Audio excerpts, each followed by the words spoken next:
All right, we're working on doing our wave speed practice problems, and I just want to make sure that you have a couple of items to kind of help you along with this.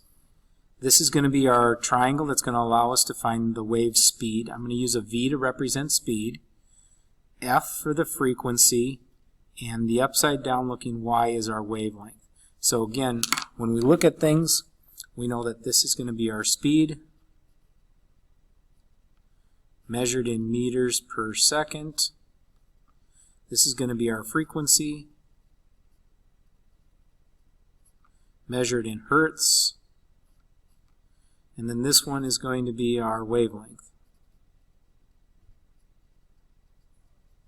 measured in meters. So we want to make sure that we have all of those things because it'll help us to pick out things in our problems. Now the other two things that we need to remember is that an open tube is the length of the tube is going to represent half of the wavelength. So that means that the wavelength is going to be 2 times the open tube.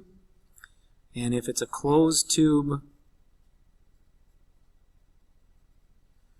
the length of the tube is going to represent 1/4 of the wavelength. And that means that 4 times the length of that tube is going to represent the wavelength. So that's kind of our things that we need to be able to remember and watch. Now as I look at the problems, we like to go through, and I like to do this with the problems, I'm always going to list out the 3 things that I know. So I'm going to go ahead and put down, like I'm looking for a V, an F, and a wavelength.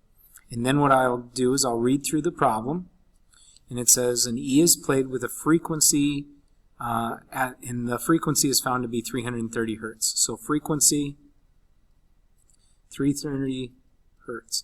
And that's in the right unit, so we're good there. The note resonates an open tube. Okay, so now we know that this is an open tube that has a length of 51.5 centimeters. So the length of the tube is equal to 51.5 centimeters. That means that if the length is that, the wavelength is going to be 2 times that. So we're going to times this by 2 to get our length, our wavelength. So that's 103. Now, I have to get rid of my centimeters and change centimeters into meters. There's 100 centimeters in 1 meter. So that's just a shift of the decimal 2 places. So this is 1.03 meters. And I'm just getting it into my units that I like to work in. Once I have that, it says, what is the speed?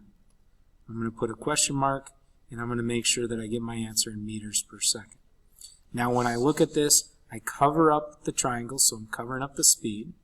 So speed is equal to the frequency times the wavelength. And so now I have my equation that I'm going to use. And I'm just going to plug my numbers in and solve it.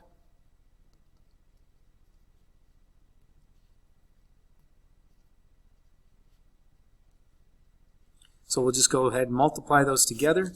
That'll give us our answer. And that'll be in meters per second. Now, if I was to do a question and they're actually looking for something like the frequency will be the speed divided by the wavelength.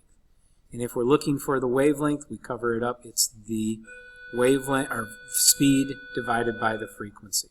So that's the way we kind of set this up, and hopefully that'll help you with today's activity.